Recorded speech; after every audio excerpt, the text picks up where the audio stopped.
আসসালামু আলাইকুম। আশা করি সকলে ভালো আছেন। তো মাছ চাষি ভাইয়েরা, আজকে আলোচনা করব আপনারা কাতলা মাছের পোনা কীভাবে চাষ করবেন। আপনার অনেকেই রয়েছেন এই কাতলা মাছের পোনা চাষ করতে আগ্রহী। বর্তমান সময়ে আপনার এই কাতলা মাছের চাষ আপনি বাংলা কার্প জাতীয় মাছের সাথেও করতে পারবেন এবং কি এককভাবেও করতে পারবেন। এই কাতলা মাছগুলো আপনার খুব অল্প সীমিত আকারে চাষ করতে হয়।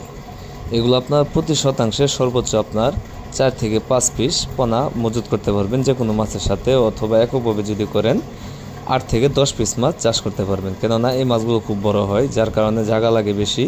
এই মাছগুলো খুব অল্প দিতে হয়। যদি বেশি পরিমাণে কোনো চাষিরা এই মাছগুলো পুকুরে দিয়ে দেয়, এই মাছগুলো বড় হবে না। এগুলো আপনি যদি 1 বছর পুকুরে রাখেন, তাহলে দেখা গেছে একটা মাছ আপনার সর্বনিম্ন হলেও 4 থেকে 5 কেজি ওজন আসে।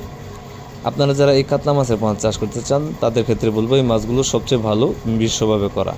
মিশ্রভাবে অন্য বাংলা কার্প জাতীয় পাশাপাশি আপনি এই কাতলা মাছের পোনাগুলো দিয়ে দিলে দেখা গেছে আপনার অন্য মাছের সাথে সাথে এই মাছগুলো আপনার চাষ হয়ে গেল।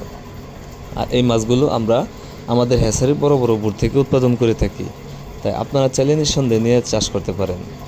আর এগুলো আমরা পিস হিসাবে বিক্রি করে থাকি এবং কি বাংলাদেশের 64 জেলায় হোম ডেলিভারি দিয়ে থাকি। অথবা আপনারা যারা নিজে এসে নিতে চান তারা চাইলে আপনারা নিজেও এসে আমাদের হ্যাচারি থেকে এই কাতলা মাছের পাশাপাশি আপনার বাংলা কার্প জাতীয় সকল ধরনের মাছের পোনাই সংগ্রহ করতে পারবেন।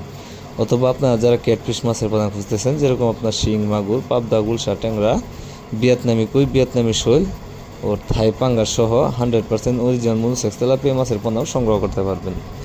তো মাছ চাষি ভাইয়েরা, আপনারা যারা মাছ চাষ করতে চান, যারা মাছ চাষ করতে আগ্রহী, তারা আর দেরি না করে এখন আমাদের স্ক্রিনে দেওয়া নাম্বারে যোগাযোগ করতে পারেন। আমাদের ঠিকানা ময়মনসিংহ ত্রিশাল থানা। ভিডিও স্ক্রিনে দেওয়া নাম্বারে যে কোনো সময় কল করে মাছ চাষ সম্পর্কে যে কোনো তথ্য ও পরামর্শ নিতে পারবেন। তো খামারি ভাইয়েরা, আজকের মতো এখানে শেষ করছি। সবাই ভালো থাকবেন, সুস্থ থাকবেন। আল্লাহ হাফেজ।